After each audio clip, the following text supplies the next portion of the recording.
పర్టికులర్గా చెప్పాలంటే 4 విషయాల్ని నోటీస్ చేశాను. అవేంటంటే, అందులో మొదటిది, ఈ రోజుల్లో మన యొక్క అటెన్షన్ తగ్గుతూ వస్తుంది. మనలో ఓపిక తగ్గిపోవడం వల్ల డీప్ వర్క్ చేయలేకపోతున్నాం. పని మాత్రమే కాదు, టైంపాస్ కోసం చూసే ఏదైనా వెబ్ సిరీస్ని కూడా మనం పూర్తి చేయలేకపోతూ ఉంటాం. ఎందుకంటే మనం తొందరగా బోర్ అయిపోతూ ఉంటాం. ఇక రెండవది, చాలాసార్లు వర్కౌట్ చేయడానికి వెళ్ళినప్పుడు లేదా ఎవరినైనా మీట్ అవ్వడానికి వెళ్ళినప్పుడు మన మైండ్కి బాడీకి మధ్య కనెక్షన్ లేదా మీట్ అయ్యే పర్సన్తో కనెక్షన్ చాలా వీక్గా ఉంటుంది. ఎందుకంటే ఆ సమయంలో మొబైల్ యూజ్ చేయడం వల్ల, అందువల్ల మంచి రిలేషన్షిప్స్ అనేవి డెవలప్ అవ్వవు.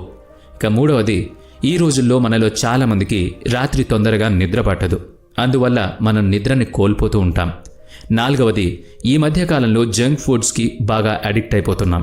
ఎంత అవాయిడ్ చేయాలన్నా అవాయిడ్ చేయలేకపోతున్నాం. ఈ 4 ప్రాబ్లమ్స్ యొక్క సోర్సెస్ వేరుగా ఉండొచ్చు, కానీ అన్ని ప్రాబ్లమ్స్ వెనుక ఒక కామన్ రీజన్ ఉంది.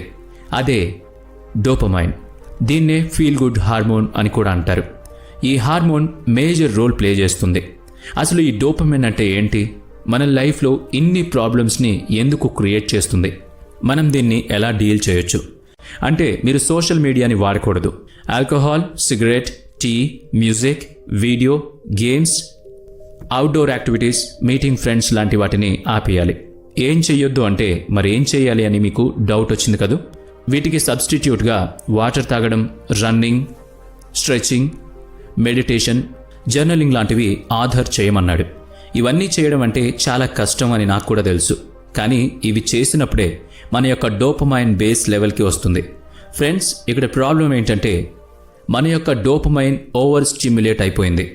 డోపమైన్ రష్ ఎక్కువ దొరకడం వల్ల మనం నార్మల్ లైఫ్ని జీవించలేకపోతున్నాం. ఈ వీడియో నచ్చినట్లయితే లైక్ చేయండి, షేర్ చేయండి. ఇలాంటి మరిన్ని వీడియోస్ కోసం ఈ ఛానల్కి సబ్స్క్రైబ్ చేసుకుని బెల్ ఐకాన్ మీద క్లిక్ చేయండి. నెక్స్ట్ వీడియోలో మళ్ళీ కలుద్దాం. Thanks for watching.